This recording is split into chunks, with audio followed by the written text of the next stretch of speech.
Okay, so during third period, we have announcements and they do the Pledge of Allegiance.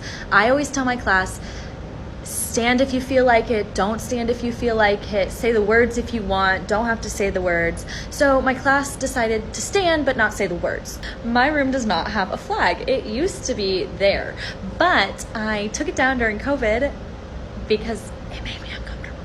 And I packed it away and I don't know where, and I haven't found it yet.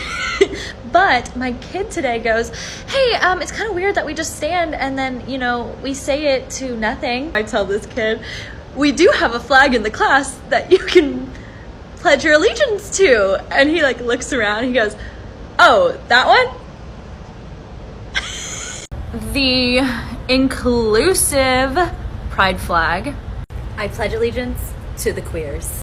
Today is the first time our country has recognized Juneteenth as a national holiday, and yet I'm getting ready to go back to school in the fall, and my governor has put into place some ridiculous legislation that many governors across the country have put into place, such as I can't teach anything divisive, I can't teach critical race theory.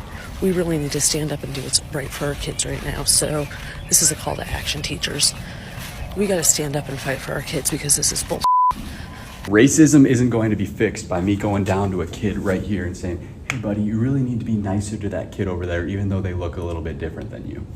We can dismantle racism by dismantling systems of oppression, not by being nice to people.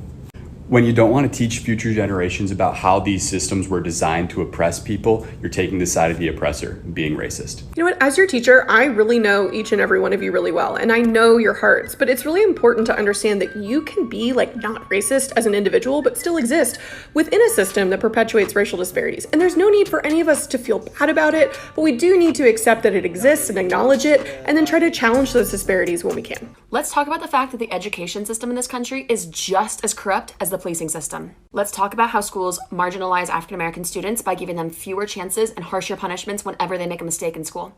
Also, let's talk about the school to prison pipeline and how the school to prison pipeline overwhelmingly targets African American and Hispanic students. As a high school history teacher, critical race theory is not something that I explicitly teach. I don't teach that term, I don't ever use that phrase, but it's something that's basically woven throughout my entire US history class. It's the idea that the way to solve racial disparities is not to go tell people individually not to be racist. It's to look at the structures and the systems that are in place, especially the laws, and figure out how to make those more equitable and more fair to all people.